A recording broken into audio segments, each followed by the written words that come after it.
Pessoal, hoje nós daremos sequência no estudo do livro Jesus e Atualidade, de Joana de Ângeles, e vamos dar uma olhadinha no capítulo 2, Jesus e Reencarnação, em que a benfeitora vai nos trazer alguns aspectos relacionados à instrução que vaza do Espiritismo para nós sob a égide de Jesus.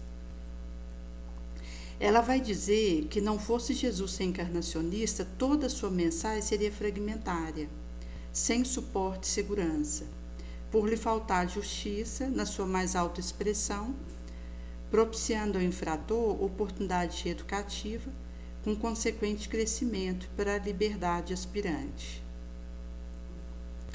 O amor que ele ensina, se não tivesse como apoio a bênção do renascimento corporal, ensejando recomeço, reparação, teria um caráter de transitória preferência emocional, com seleção de eleito, feliz, em detrimento do antipático, desditoso.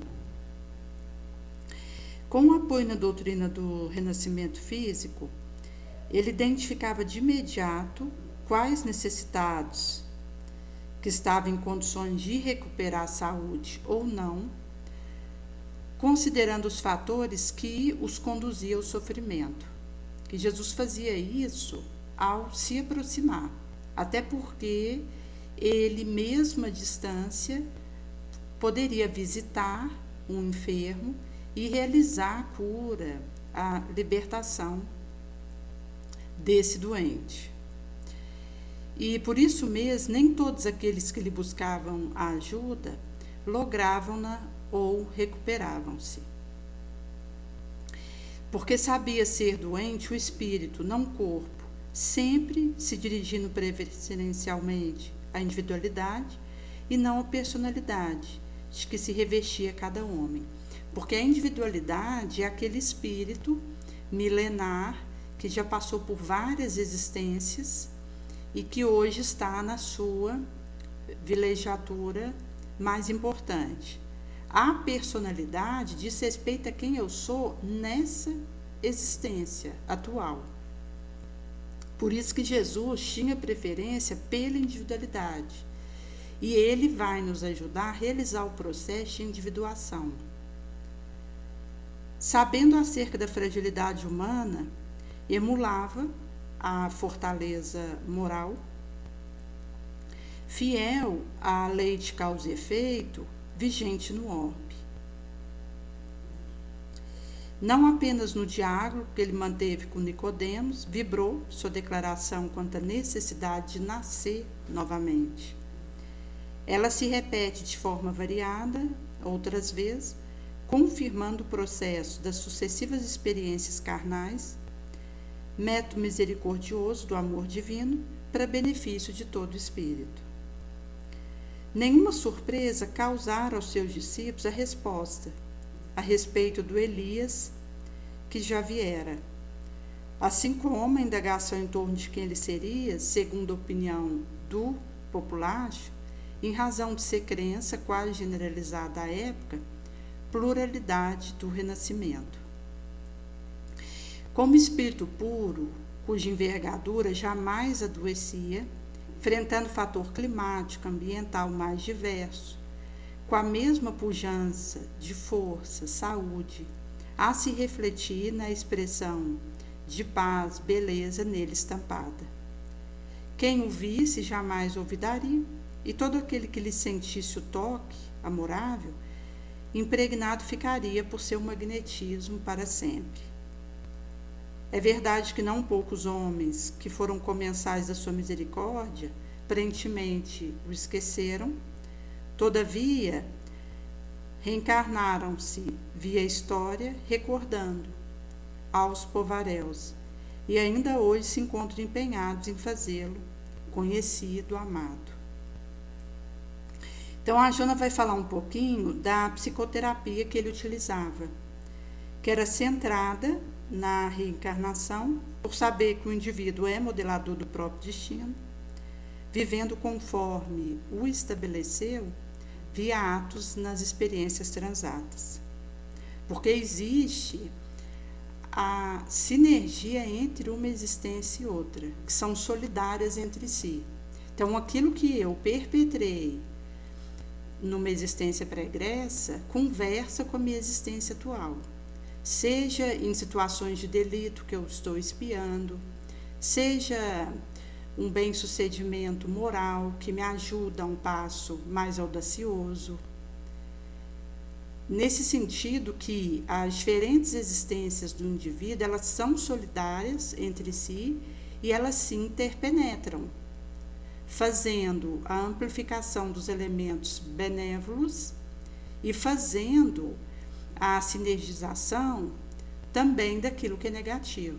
Por isso que às vezes a pessoa pode trazer um transtorno de personalidade que está numa existência pregressa e que vem com ela enquanto um pedido consciencial de regularização de uma situação. Logo nós vamos entrar no livro que traz as contribuições de Joana de Ângeles para os transtornos mentais e vamos dar uma olhadinha nos transtornos de personalidade. E que tem aí a ligação com as multiexistências que nós temos. Porque uma vivência numa existência transata, ela vai interferir na modulação que realizo da massa que vai gerar o meu organismo físico, da tendência que trago, de habilidade, que foi uma construção que eu fui fazendo ao longo de várias existências e que por isso temos o apoio, amparo que uma existência bem-sucedida acontecerá com a outra. Nesse sentido que ela vai trazer que a psicoterapia que ele utilizava era centrada na reencarnação e, nesse sentido, jamais condenou quem quer que fosse, sempre oferecendo ocasião para reparar o prejuízo e se recuperar diante da própria, bem como da consciência divina. Sem disputa ou preferência por alguém ou alguma coisa, a todos e tudo amou com desvelo, albergando o populacho de todos os evos no seu inefável afeto. Espalhou missionários pelo orbe, falando linguagem da reencarnação, até o momento em que ele próprio veio confirmá-la, acenando com esperança por vir de felicidade para toda criatura. Por isso que ela vai dizer para que não nos crucifiquemos na consciência de culpa, após reconhecermos o erro. Não nos encarcerarmos em sombra depois de identificarmos nossos delitos. Não nos amargurarmos em demasia, descobrindo-nos equivocado. Renasçamos dos próprios escombros e recomecemos a recuperação de imediato, evitando futuro retorno expiatório, injunção excruciante, penosa situação. Via perdão, pedido, nos reabilitamos ante aquele a quem ofendermos e prejudicáramos. Se ele nos desculpar, será bom para ambos. Porém, se não o fizer, compreendemo-lo e sigamos adiante, não mais errando. Infelicitado por outrem, perdoa-o e desatrela-te dele, facultando-te a paz e vivendo o bem-estar, que decorre da correta ação. A reencarnação de que nos utilizamos é concessão superior, que não podemos desperdiçar. Um empréstimo a título precário, que urge aproveitarmos. Cada momento é valioso para o nosso trabalho sublimativo, de amor puro, de desapego, que está ligado ao querer fortalecido. Porque quanto mais eu amo, mais a minha vontade bonosia, mais eu vou conseguindo desenvolver força moral a partir desse ponto. E com isso eu vou me empoderando e associado ao estudo nobre. Abrevia os teus renascimentos, agindo corretamente, servindo sem cansaço, com alegria, porquanto para adentrarmos no reino dos céus, que se estende da consciência na direção do infinito, necessário é nascer de novo, conforme ele acentuara. Nesse sentido que quando a gente serve sem cansaço, com felicidade, agindo corretamente e fazendo essa constância, poderemos abreviar nossas reencarnações e anteciparmos a adentração no reino divino, que se estende da consciência na direção da infinitude. Porque necessário nos é nascer de novo, conforme ele extravasara. Como não havíamos comentado, no livro Contribuições de Joana de Ângeles, nós temos alguns transtornos que vão ser trabalhados sob a ótica da benfeitora, trazendo aí a contribuição espírita que sobrepõe por ter esse olhar para as multi-encarnações de um indivíduo e que vai ter a sua impactância naquilo que o indivíduo apresenta nessa encarnação. Então, no recorte que vai falar sobre os transtornos de personalidade, vai ser dito que a resposta à questão por que o problema do mundo começa com o próprio homem, afirmou que o homem que se aceita, que tem a coragem de engendrar um esforço para se autoconhecer, atinge um estado pacífico consigo e assim consegue contribuir com o universo. Esclarece para tratarmos os nossos conflitos privados, pessoais, estaremos reduzindo em 1/1000º os conflitos orbíticos. Assim, Joana complementa dizendo que o indivíduo espiritualmente renovado e educado investe contra a injustiça social que promove a miséria econômica, atua contra o ambiente pernicioso, contra a indiferença, o orgulho, capaz de gerar transtornos de todo porte, provocando sentimentos de raiva, medo, culpa e outros tantos capazes de lesionar tecidos sutis da realidade espiritual, transferindo-se do campo psíquico para a organização somática do ser em evolução. Então, vai ser trago um pouco acerca da psicogênese para os transtornos de personalidade. Como o indivíduo é um espírito encarnado em processo evolutivo, unicamente por meio do conhecimento espiritual, pode elucidar o problema dos transtornos mentais. Isso ocorre porque cada quadro psíquico possui uma etiopatogenia específica, possuindo como sede não o corpo físico, mas sim o veículo espiritual do paciente. Dessa forma, assume o comportamento característico do quadro, que de geral assume caracteres de inflexibilidade, má adaptação, que vai ocasionar prejuízo funcional ou sofrimento de forma acentuada na criatura, nos familiares. A mentora esclarece que no processo evolutivo o ser desenvolve a sensibilidade ao vivenciar o automatismo primeiro e evolui até alcançar razão e inteligência. Que o desafio que se cumpre vencer está em superar as fases anteriores, pois quanto maior o tempo de permanência numa fase evolutiva, maiores serão os atavismos, e, consequentemente, maior será a adaptação. A aprendizagem vivenciada no trânsito do instinto animal foi demorada, e por isso prepondera fator afligente que deve ser gradativamente substituído pela lógica, pelo pensamento lúcido, razão. No entanto, infelizmente, essa herança animal transforma-se em conflito psicológico, predominando a imaturidade no psicológico de comportamento do ser.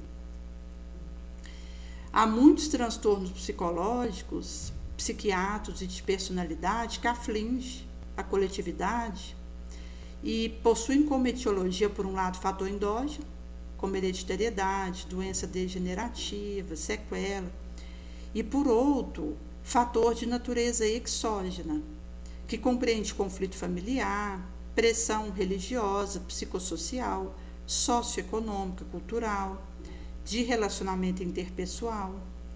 Esses últimos propiciam surgimento de sentimento de frieza emocional, como resposta à indiferença social, a se constatar relegada a condições subhumanas de abandono, nutrição, enquanto num padecendo não apenas da miséria econômica, mas também da psicossocial, fruto do egoísmo, do orgulho, chaga dos terráqueos, como nos assegura Pascal. Também pode ter a gênese na conduta sexual atormentada, frustrante, que gera conflito, quando em desarmonia, descontrolada. Com base nisso, percebe-se que todos os transtornos de personalidade possuem origem na ação pretérita do espírito milenar, na desarticulação do padrão de sentimento que necessita de tratamento.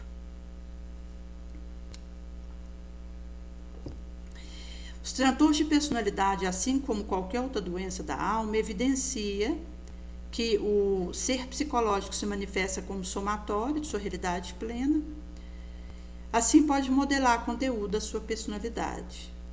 Um psiquismo harmônico ou desequilibrado demonstraria o estado espiritual da criatura naquele momento, manifestando o conteúdo armazenado no psiquismo profundo do ser, que aí pode ser equilibrado ou desarmônico. Assim, compreendemos o preceito evangélico: Deus retribuirá a cada qual segundo sua obra, que está em Romanos 2,6. Pois, de acordo com o ser pensa, ele exterioriza, ondas capazes de esculpir nos delicados e sutis painéis mentais suas elaborações, que serão responsáveis por formar estruturas psicológicas, físicas, psíquicas, orgânicas. Porque o ser humano é o arquiteto da própria vida. Em cada realização ele elabora, não conscientemente ou sim, moldes que se constituirão um mecanismo hábil para movimentar nos novos investimentos. Então, estejamos conscientes ou não, a cada instante fazemos arquitetação de moldes que são mecanismos hábeis para movimentar novas possibilidades, novos investimentos. Assim, a elaboração mental não possui carga superior de energia, trazendo em sua maioria conteúdos e imagens perniciosas e inferiores, que refletem o estado espiritual do ser. Assim, essas imagens plasmam-se nas estruturas sutis do perispírito e assim pode abrir espaço para instalar psicopatologia e transtorno variado. Nesse sentido que o pensamento torna-se veículo fundamental da força atuante no mundo das formas, pela propriedade de exteriorizar onda específica capaz de imprimir o processo psíquico que comanda as futuras atividades. Para que se possa construir um olhar sério, investigar a psicogênese do transtorno de personalidade, observemos a alma como transcendente às emanações neuronais, possuidora de uma realidade que vai além do físico. O humano é um ser tridimensional, composto por espírito, perispírito e matéria. O ser profundo, o espírito, é o ator e autor da sua própria história, ativo na construção do seu próprio caminho. Portanto, somente nele que se concentra a gênese para os acontecimentos à sua volta, imprimindo nas engrenagens dos conglomerados genéticos, via perispírito, suas necessidades, conflitos, que construirão um invólucro corporal do porvir. Nesse sentido que o espírito vai ser tanto o autor do seu destino, como o ator, enquanto o que ele imprime nesses conglomerados genéticos via uma epigenética que ativa e inativa gene, pelo perispírito, na necessidade, no conflito, que vai elaborar o invólucro corporal. No tratamento, temos que, no ser milenar, está a origem dos transtornos de personalidade. Por isso que é aí que está o próprio penso. Esse é o princípio da homeopatia que há muito revela. Similia similibus curantur. Isto é, semelhante pelo semelhante se cura, tal como observamos na técnica de extrair o antídoto para o veneno da cobra nele próprio. No caso em tela dos transtornos de personalidade, pode ser usada terapia psicológica, psicanalítica e psiquiátrica, de acordo com o quadro específico apresentado. Essas técnicas apresentam inúmeros recursos eficazes para tratar, possibilitando ao paciente acometido atingir um estado de paz e equilíbrio. Então, tanto na área psiquiátrica, psicanalítica, psicológica, mas precisa mais, porque por ser o homem tridimensional, será imperioso trabalhar essas três instâncias. Então, ela vai trazer aqui que Aquiles, um semideus, portanto mortal, filho da deusa Tétis, ao nascer, dono de uma beleza única, provocou em sua mãe um desejo de torná-lo também mortal, como ela. Daí ela tenta driblar a morte. Tétis segurou seu filho pelo calcanhar e o mergulhou no rio Estige, o rio da invulnerabilidade. Todo o seu corpo foi revestido pela benção da imortalidade, mas sem que ela percebesse, apenas seu calcanhar se tornou vulnerável, por não ter recebido as águas do Estige. O fim trágico do herói ocorre na guerra de Troia. Aquiles torna-se vítima de uma flechada, exatamente no único ponto fraco do seu corpo, ou seja, o calcanhar. Aquiles não morreu pela flechada, e sim por sua própria inconsciência. Se ele tivesse consciência do único ponto do seu corpo que apresentava tamanha fragilidade, talvez pudesse ter construído mecanismos evitando que fosse atingido. O mito se refere à tendência humana arquetípica de vulnerabilidade a pontos específicos, que é o telhado de vidro de cada qual. Essa vulnerabilidade mantém-se atavicamente por grande período, podendo chegar a várias encarnações, porque se aquela área foi o motivo de uma queda espetacular numa existência anterior, hoje isso se torna uma área fraca em mim, onde eu sou tentada. E isso pode fazer o seu prolongamento por mais encarnações.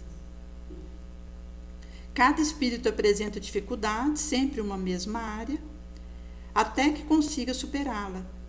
Então, ele vai apresentar dificuldades em um mesmo ponto, em uma mesma função. Só vai ter mudança de situação quando o indivíduo toma consciência e, com isso, elabora mecanismos preventivos ou de superação. Então, vou atuar tanto para prevenir uma queda, quanto para superar aquele estado de coisa. Perceber mais rápido, ter uma vigilância apurada, a oração elevada, que vai me permitir identificar o ambiente em que eu estou, enquanto risco, oportunidade, para que eu use os elementais que vão me auxiliar na vitória. Mesmo que isso implique evitar um dado ambiente, evitar entrar num determinado tipo de assunto, evitar um determinado tipo de atividade, visando essa saúde do espírito. Cada qual apresenta na história da sua vida marcas de um passado delituoso, necessitando ser reparado com um único medicamento eficaz para todo o mal da humanidade, o amor, como nos assegurara o Cristo. imprescindível realizar a psicoterapêutica do amor, que propicia restabelecer o interesse pela vida, pelos objetivos saudáveis que o ser se dissociara. Inclusive, é por essa caridade que a gente vai superando a inércia, a preguiça, o comodismo, o tédio. Nesse sentido que o ponto central da série psicológica de Joana de Ângeles é retomar os ensinamentos socráticos, enfatizados na questão de número 909 do Livro dos Espíritos, em que Allan Kardec pergunta sobre qual seria o meio prático e eficaz que o indivíduo tem para resistir à atração do mal.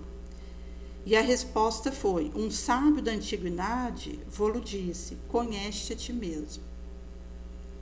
Por isso que o autoconhecimento é a maneira que nós temos de conhecer nossos pontos vulneráveis, que nos levam a comportamentos não convencionais, excêntricos, a comportamentos dramáticos, imprevisíveis, emotivos, geradores de medos infundados, ansiedade, que caracterizam os transtornos de personalidade, que vai ser feito a especificação nos capítulos subsequentes. Então, aqui, ela deu uma visão geral acerca desses transtornos. Inclusive, ela vai explicar que é pela educação mais do que pela instrução que se transformará a humanidade, consta no Kardec nos traz. E da enfatização que a Joana traz, que a criatura humana está destinada à plenitude. É uma marcha em busca da conquista de si, da felicidade, que é gradual, é lento. Necessita de vidas sucessivas a fim de burilar o diamante que dorme no interior de cada qual.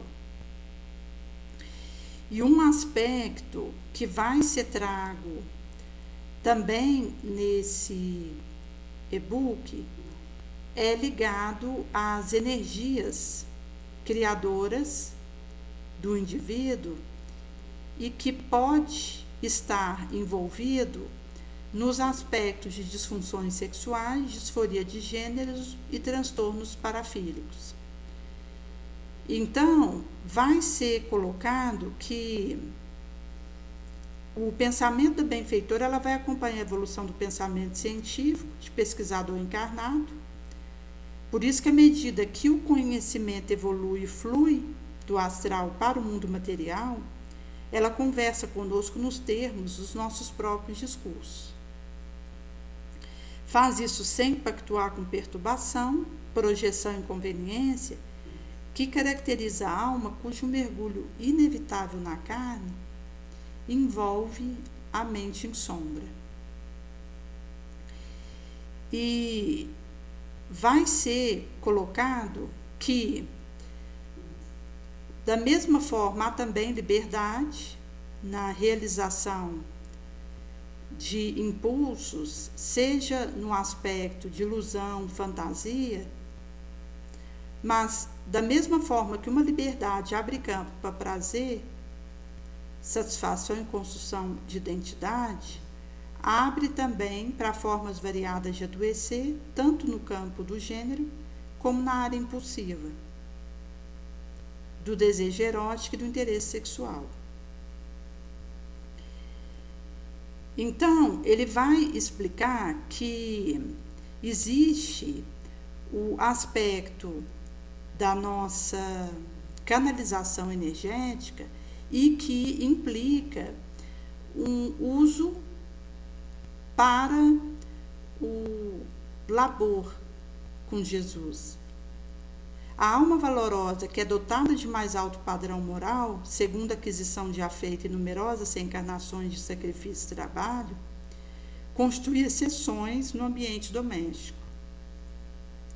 Por se sobreporem a ele, exterioriza a vontade mais enérgica de que se faz mensageira e por isso não cede.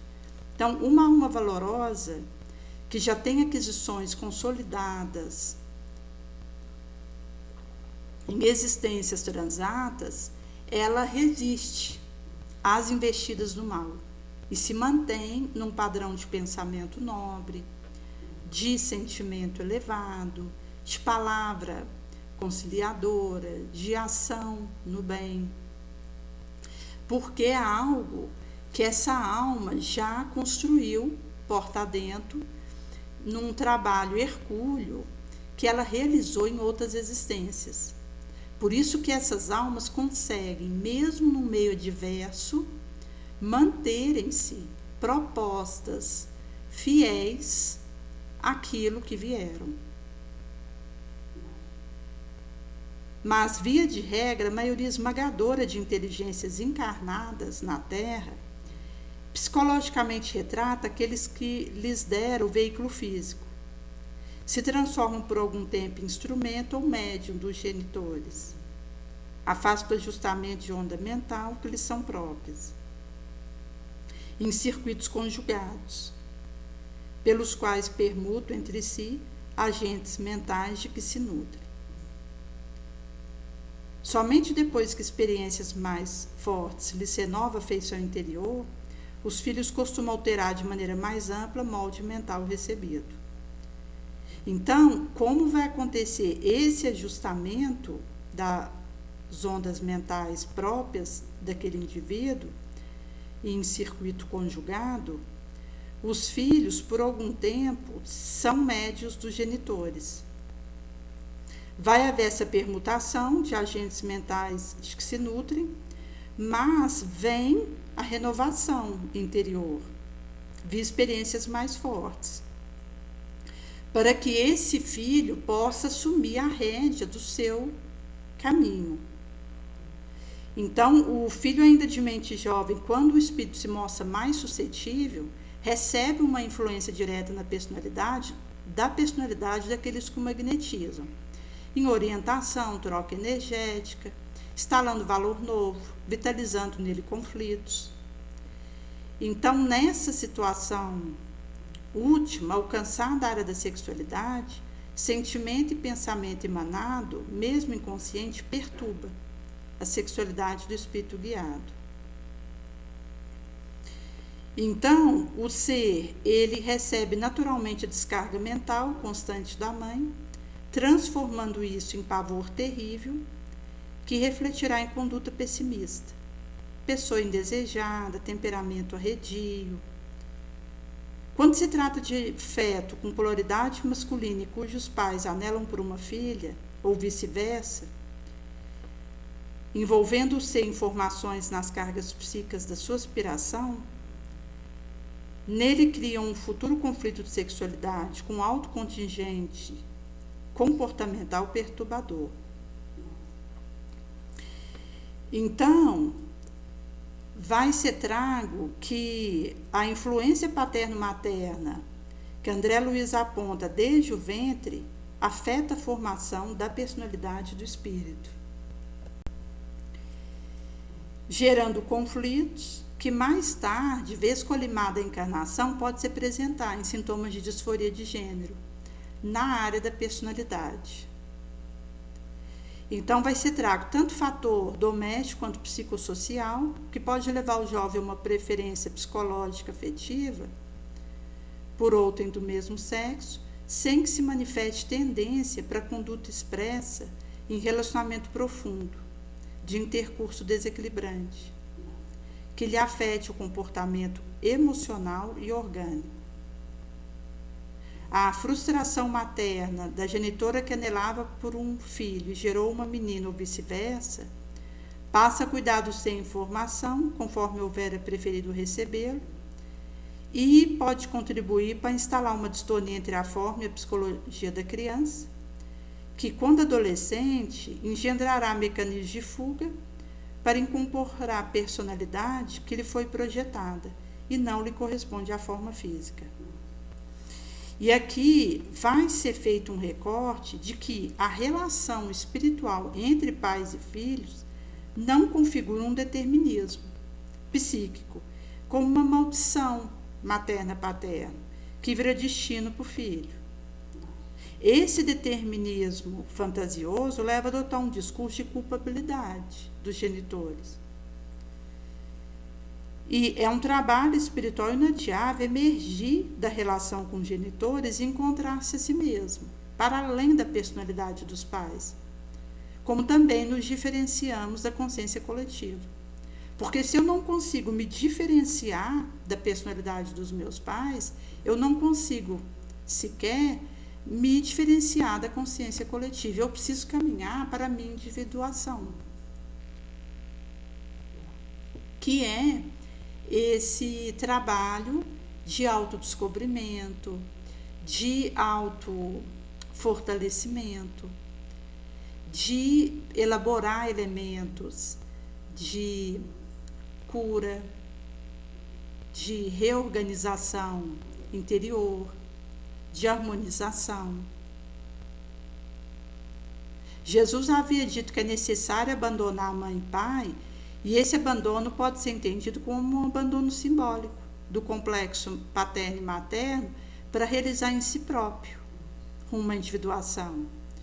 Por isso que o discurso de culpabilidade faz reforçar a vitimização, que em vez de transformar, estaciona num morbífico. Porque a personalidade dos pais instalados em nós via complexo somente se torna um destino se nós nos mantivermos inconscientes de nós próprios, no que tange a nossa realidade espiritual. Nesse sentido que, quando aprofundamos a sonda nas psicogêneses de homoafetividade e bissexualidade, o espírito em si mesmo é o modelador da sua organização via corpo intermediário, perispírito. Plasma uma anatomia corretora para o desmando pretérito na área do sexo, preserva a psicologia anterior, portanto diferente de anatomia. O indivíduo tirano pervertido, que explorara mulheres e as submeteu às suas paixões lúbricas e infelicitara, por necessidade evolutiva, recomeça no corpo com a forma feminina e aptidões psicológicas masculinas. Da mesma maneira, a mulher que viveu da sensualidade e da perversão, ou produzido de lacerações nas almas, renasce no corpo masculino com matrizes psicológicas femininas ou em dificuldade de identificação sexual. Então, a gente vê desde os primeiros instantes do desenvolvimento na infância, usando roupa e apresentando demandas do sexo oposto ao seu, e crescem demonstrando maior soma de caracteres divergentes, inclusive na área da afetividade. Por isso que vai ser explicado que todo espírito tem uma capacidade de assimilar, atrair, repulsar fluido, dependendo do nível de consciência em que se estagia. Isso pode se dar da maneira dirigida pela prece, pela meditação, ou de maneira automática pelo ego, e o material autônomo que se movimenta no inconsciente. Essa capacidade configura menos ou mais conscientemente dirigida e forma a economia energética espiritual. Então, ele vai trazer que a energia, a semelhança de um montante financeiro, pode ser depositada em demasia na conta de uma ideoplastia ou formas de pensamento, ou menos em outras formas, a depender da escolha no campo do livre-arbítrio e o nível consciencial da relação entre o princípio inteligente e o eu. O investimento energético menor ou maior afeta estados energéticos similares aos estados da matéria densa. Fala-se em similaridade, pois são metáforas de fenômenos espirituais indescritíveis para a nossa realidade. Por isso que, como a matéria densa passa por sucessiva transformação de estado, a matéria espiritual também se sujeita a essas mesmas leis, passando pelos estados sólido, gasoso, líquido, esfria, aquece, putrefaz, umedece, seca, coagula, pulveriza, fluidifica, granula, entre outros estados energéticos.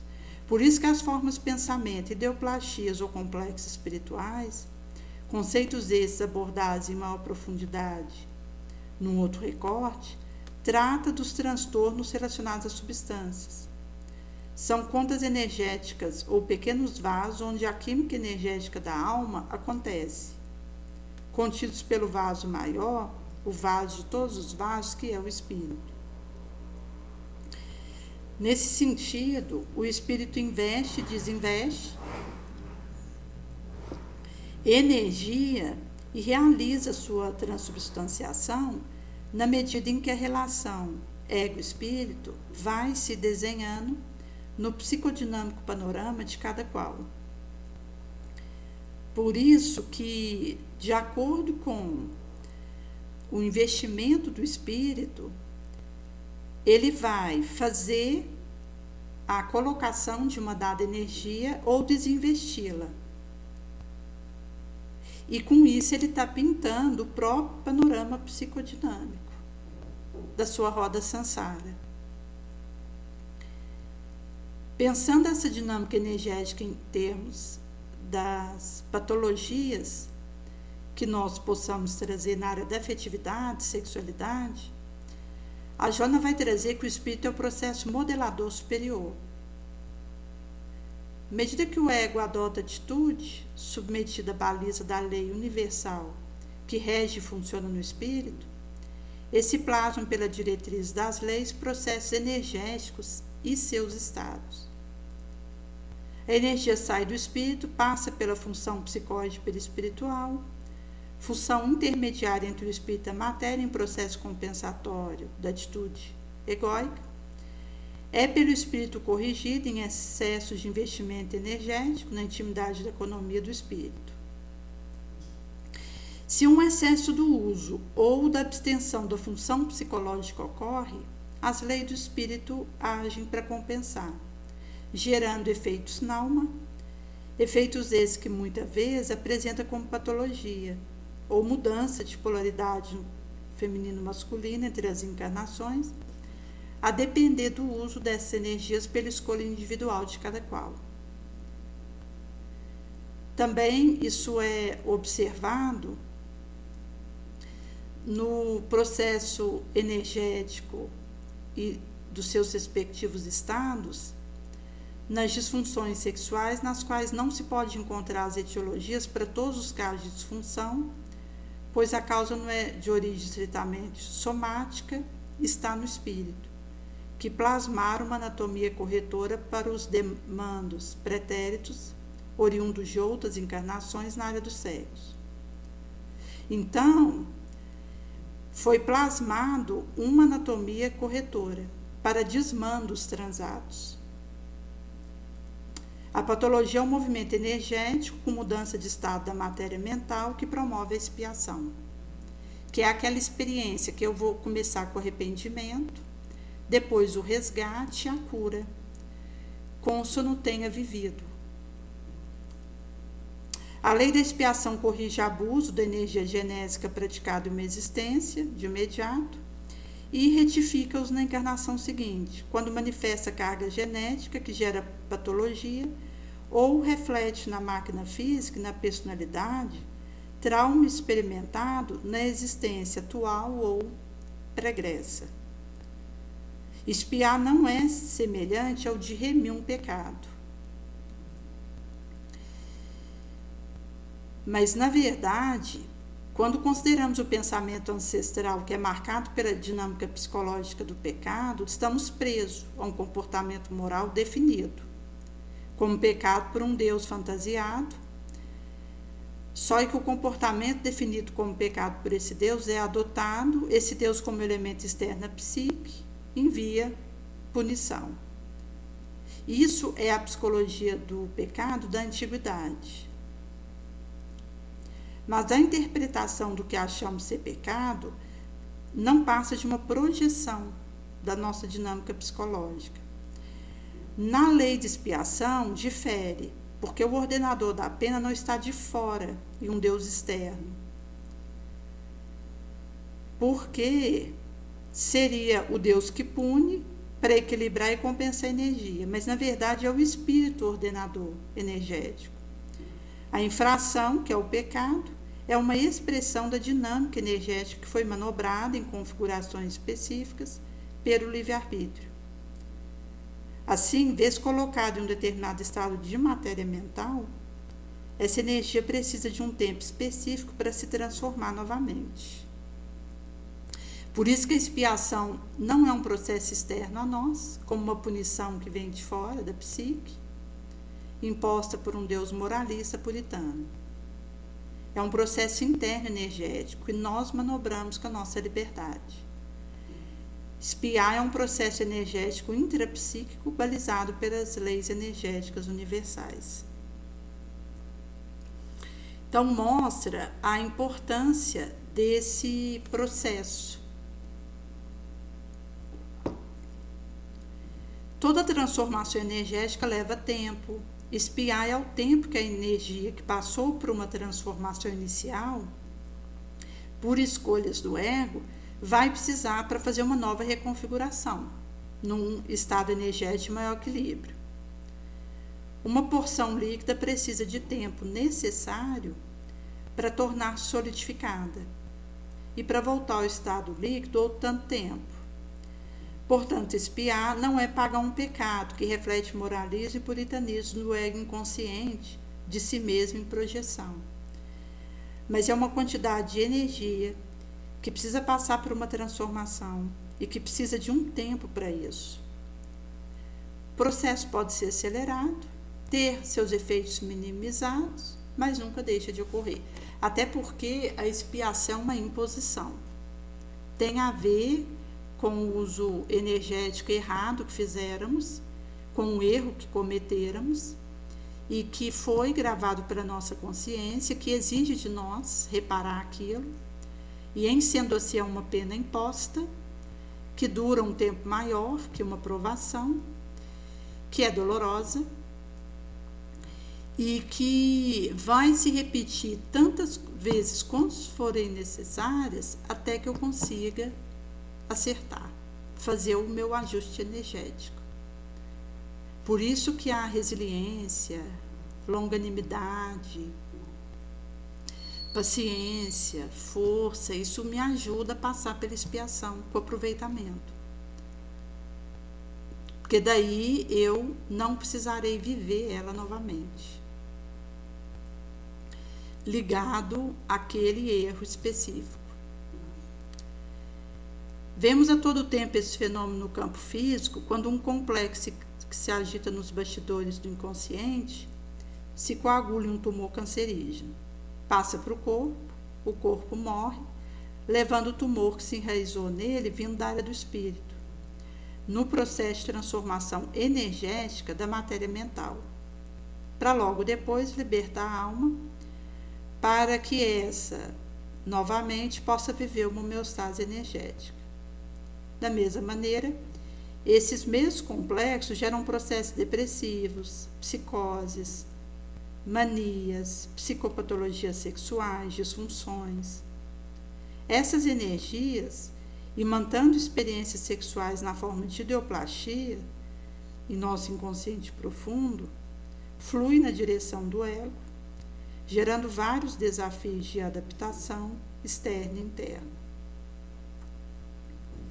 Então, isso vai nos mostrar que existe uma psicodinâmica em cada um dos transtornos da nossa mente, desde uma ansiedade mórbida, um pânico, uma depressão, um borderline e também neuroses ligadas à alimentação, vícios, que formam um cortejo em que tem como centro um espírito multimilenar, trazendo experiências do pregresso, necessitado de resolver os seus débitos, os seus remorsos, aquilo que está aguardando, via foro consciencial, ser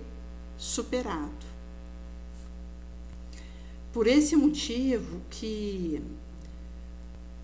o aspecto relacionado ao transtorno da personalidade, isso vai dizer de diferentes tipos que são estudados e que, inclusive, nós percebemos que a ideação suicida ela pode estar dentro de alguns contextos de transtornos. Por exemplo, o transtorno alimentar, bulimia, anorexia, pode apresentar quadros de ideação suicida e tentativas.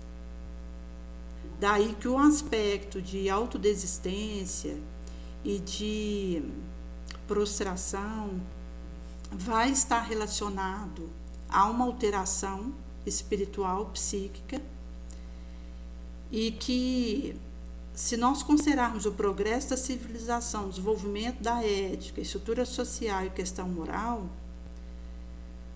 ainda nos encontramos estacionários, esquecidos um caráter secundário. Porque são atitudes desesperosas e alucinatórias, porque nunca houve na história do orbe tão elevado número de transtornos como atualmente. Então, se considerarmos o medo, ele impera em grande parte da sociedade, em virtude da presença de tempestade moral, social, econômica, que ameaça a humanidade. Também os casos frequentes do horror, da crueldade, da agressividade, que se assiste diariamente.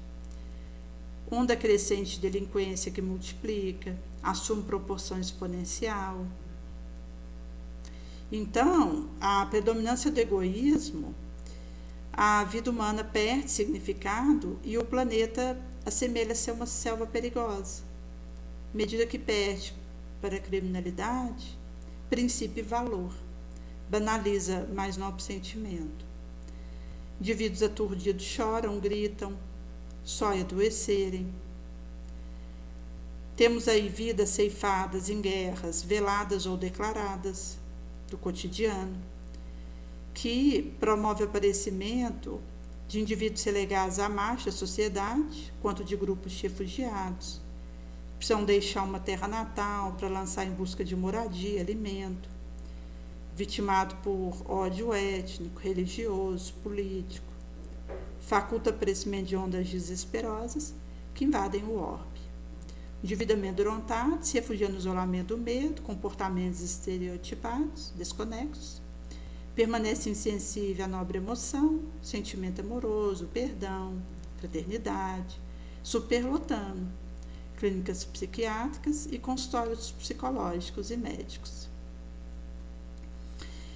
De quando em quando, seres abnegados mergulham no orbe, com o intuito de trabalhar em benefício da transformação do mesmo.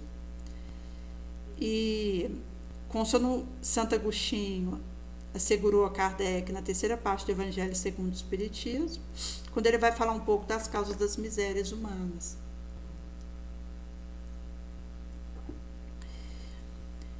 Esses espíritos abnegados encontram-se em muitos lugares, talham em organizações mundiais, socorro, proteção, busca de direito humano, benefício de minorias, promove saúde psicológica e física de mulher e criança, que sofre abuso milenar, fruto de projeção da sombra de alguns.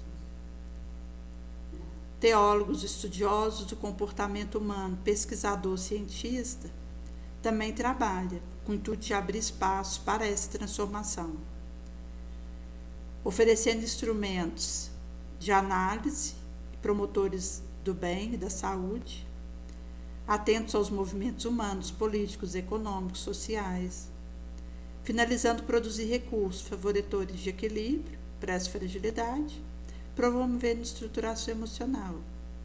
Mas poucos vão ter acesso a esse tipo de tratamento. E é curioso porque Jesus, o terapeuta por excelência, que conhece a alma humana, já se antecederam aos acontecimentos dos dias atuais. assegurando-nos que enviaria um consolador com a função de minimizar os sofrimentos terrícolas. Ele disse que conheceríamos a verdade nos libertaria, viu o Consolador prometido, o Espiritismo, que nos trouxe a lume a voz da imortalidade, demonstrando a origem das aflições na própria alma. Deve ser educada por meio do autoconhecimento, facultando o autoencontro pelo conhecimento, evitando sucumbir na malha do transtorno emocional. E esse aspecto de poucos ter acesso ao tratamento é que é curioso, porque num tempo em que os transtornos mentais aumentam, seria de disponibilizar o pipoque desses atendimentos pela rede social, pela multiplicação de atendimentos, que isso viabiliza, pela distribuição melhor de recursos nas áreas do orbe necessitadas. Mas, infelizmente, existem descobertas da ciência que ou ficam agasalhadas entre quatro paredes, ou, quando vem a fluxo, é inviabilizada para a maior parte da população. E isso mostra como é difícil fazer o auxílio chegar onde necessita. Nesse sentido que a Joana vai trazer que a vida estuda por toda parte e o ser humano vive fora do corpo e nele, cantando o júbilo da imortalidade. E é nesse sentido que somente o amor, como Cristo vivenciou, pode superar o tormento terrícola, levando as criaturas a compreenderem que somente por meio do recíproco auxílio podem salvar a si próprios. Nesse sentido que não há dor isolada, o distúrbio de cada qual produz desequilíbrio do conjunto. A felicidade não pode ser aquisição egoísta, desde que é improvável o júbilo de alguém cercado pela lágrima de outros. A esperança emular o jovem na marcha para o progresso, arrimando-os, sadia fraternidade, com que alçam aos mistérios elevados existenciais. Nesse sentido que vão ser trago esses aspectos ligados às obsessões, que também têm a sua participação nos processos, tanto das neuroses quanto das psicoses, porque a comunicação entre encarnados e desencarnados é constante. E ela vai acontecer pelo mecanismo de afinidade, de sintonia. Então, quando a gente considera, por exemplo, a neurose obsessiva, com escrúpulos e obsessões de cunho cerimonial, não é só a aparência de um problema moral. Interiormente é cheia de desumanidade, criminalidade, implacável maldade, contra cuja integração a personalidade resiste desesperadamente. Então, o que um indivíduo tenta na resistência ao pensamento intrusivo não apresenta utilidade, ao contrário, provoca importante gasto de energia psíquica. Se eu tento controlar o incontrolável, o obsessivo mergulha em diversos momentos em quadro psicastênico de imenso desgaste emocional, levando a uma inadaptação ao ambiente cotidiano.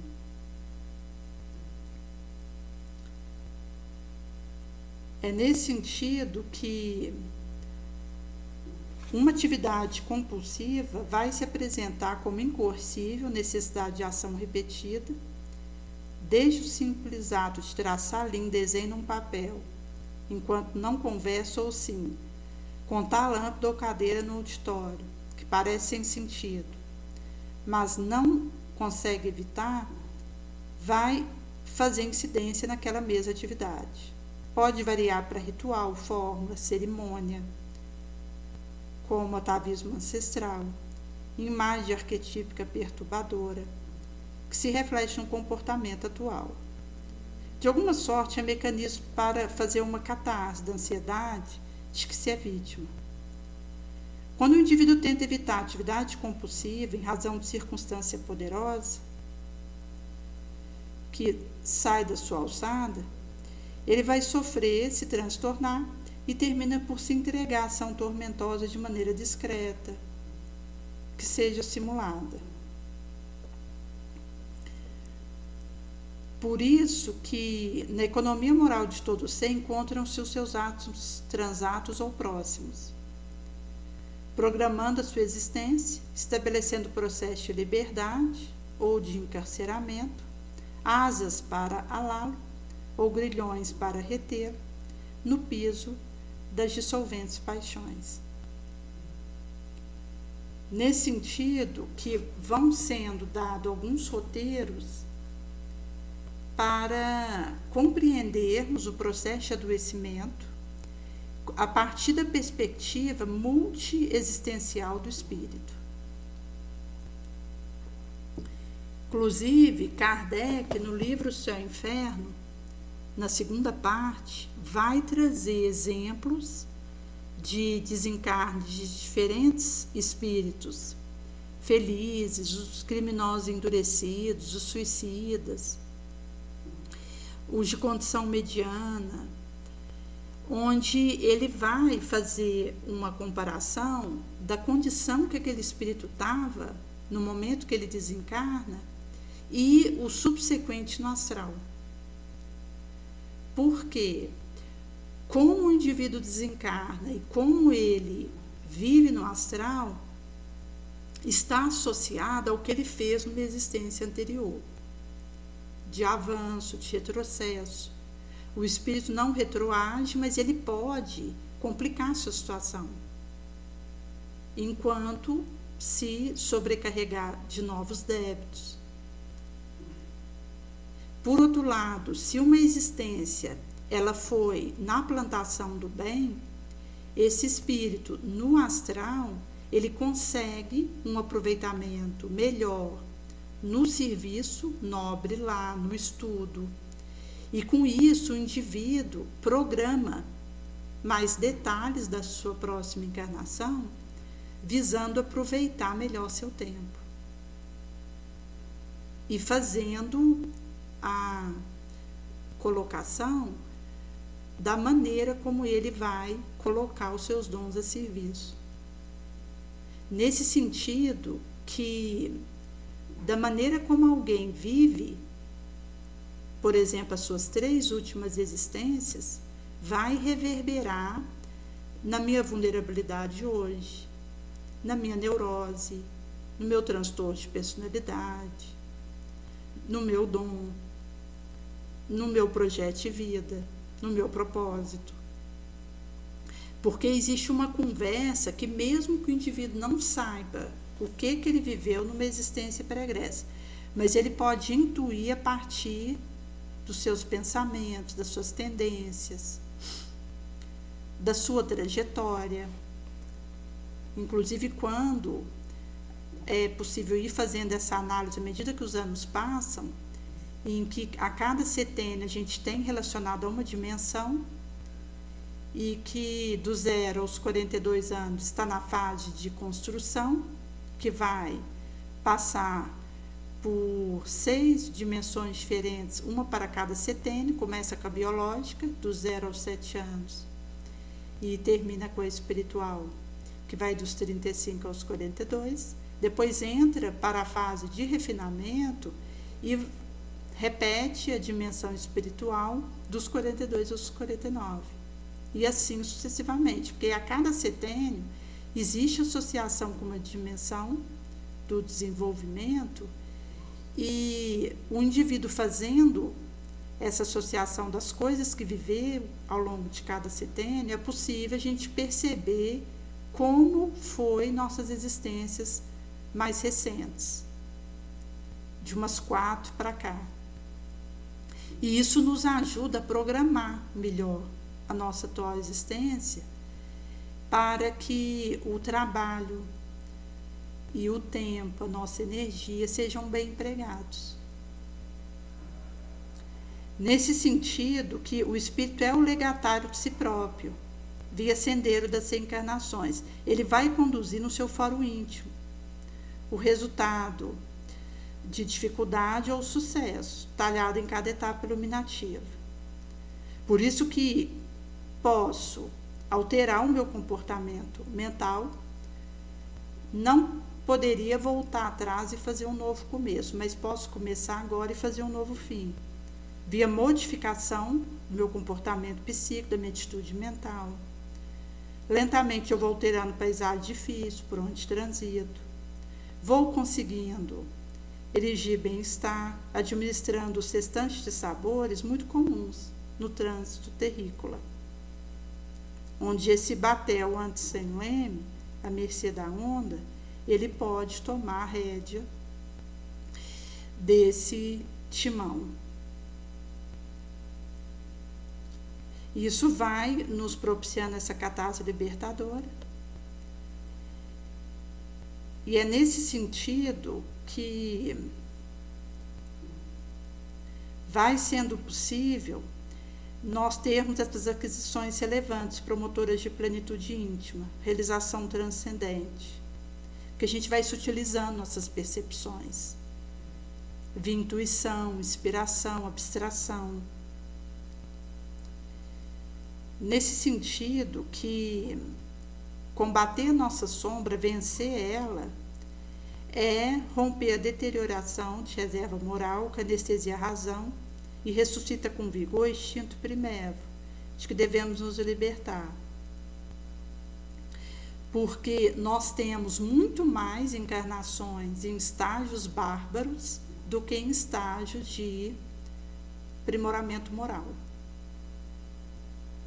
E isso vem a fluxo na nossa existência atual, pedindo a substituição de um hábito ruim por um hábito bom, de construção de uma disciplina que atua com fator decisivo. Nesse sentido que exige um profundo auto-amor para darmos uma saída não destrutiva e transcendente no enfrentamento de nós próprios. Visto que os processos obsessivos eles vão começar hipnóticos e vão sucumbir para as subjugações, e a modificação do gosto, daquilo que opto, isso vai permitindo desacoplar a ação obsessiva. A partir do momento que uma situação perdura, vai acontecer o arrependimento e o desejo de reparação como única maneira do indivíduo ter calma para entrever a possibilidade de pôr um termo à situação. Nós vamos estar fazendo, junto com o estudo do Jesus e Atualidade, do livro Memórias de um Suicida, que nós vamos fazer uma associação com o céu e o inferno, da parte que fala dos suicidas, para a gente fazer uma ligação de um aspecto com o outro. Nesse sentido que o céu e o inferno, na parte que fala do desencarno dos suicidas, vai trazer alguns relatos, e no livro Memórias de um Suicida, a Ivone, pelo Espírito Camilo, vai trazer a experiência dele, que foi um suicida, quando ele foi para o astral, aquilo que ele viveu, que depois ele vai relatar através da psicografia dela, e que nos ajuda nessa reflexão.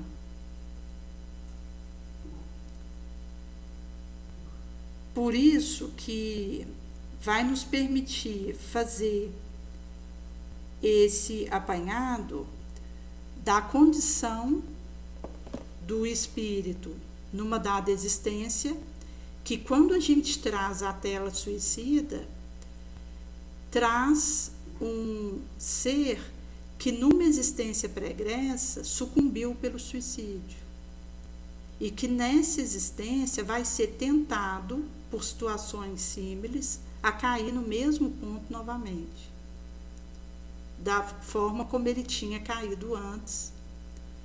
E por isso que o espírito, do momento que ele percebe que está há duas existências, tirando a própria vida, numa região próxima de idade e num cenário semelhante, nessa existência vai acontecer a volta desse quadro para ele, que vai dificultando. A cada falha, naquele mesmo ponto, isso volta para o indivíduo reforçado, mais doloroso.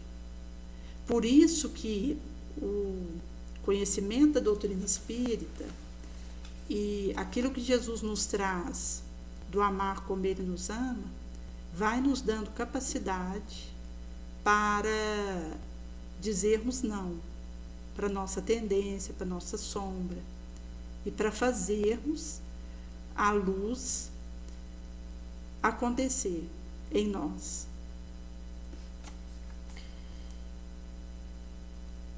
Porque quando o espírito deixa a terra, ele vai carregar consigo paixão ou virtude inerente a si próprio, vai para o espaço aperfeiçoar ou fica estacionário até querer ver a luz. Se o indivíduo carrega ódio poderoso, desejo de vingança satisfeito, ele vai se demorar nessa condição. Alguns mais avançados permitem entrever algo da verdade, reconhece o funesto efeito da paixão, toma boa resolução.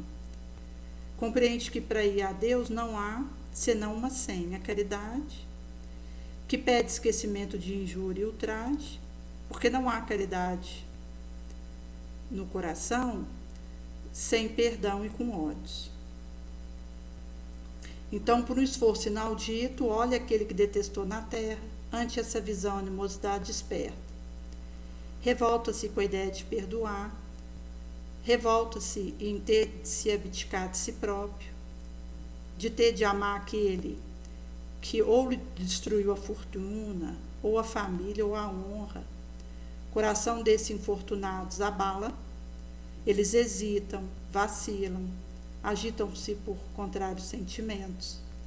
Vencendo a boa resolução, pedem a Deus, implorando aos benfeitores que lhes deem forças no momento mais decisivo da prova, que vai passar pela expiação, pela prova, onde ele precisará demonstrar essa aferição, essa internalização do amor de Jesus. Então, passando de meditação prece, o espírito aproveita de um corpo que se prepara numa família daquele que detestou, pede aos maiores de transmitir as ordens supremas para ir cumprir na terra o destino desse corpo que vem se formar. Sua conduta vai depender menos ou mais da persistência na sua boa resolução. O contato incessante do ser que odiou é uma prova terrível, sob a qual pode sucumbir se sua vontade não é bastante forte. Segundo triunfe, amar ou a boa resolução, será inimigo ou amigo daqueles no meio do qual foi chamado a viver. Aí se explica um repulso instintivo a ódio, que certos infantes trazem e que nenhum ato anterior parece justificar. Nessa existência, nada pôde provocar essa antipatia. Por isso é preciso voltar os olhos sobre o pregresso. Por isso que, sabendo os nossos deveres e dessa missão de aproximarmos o outro de Deus, pela educação, a instrução, ajudando no aperfeiçoamento e bem-estar do porvir. E é nesse sentido que somos chamados a fazer todo o bem ao nosso alcance, porque a omissão é tão mal quanto fazer o mal. Caso contrário, nós chegaremos no astral atormentado de remorso, pedindo para reparar nossa falta, nossa fuga, o dever, nossa omissão, inação, e vamos solicitar uma nova encarnação para o outro e para nós, no qual cercaremos de cuidados mais esclarecidos e, cheio de reconhecimento, nos cercará de seu amor. Por isso que parte por essa premissa do empenho de nós podermos levar a evangelização infante, juvenil, da caridade, da instrução que Kardec vai trazer, que significa esse preparo para o porvir, para que o outro consiga sair bem-sucedido na sua experiência terráquea e possa ter essa existência atual como uma experiência que vai auxiliá-lo a futuros cometimentos morais.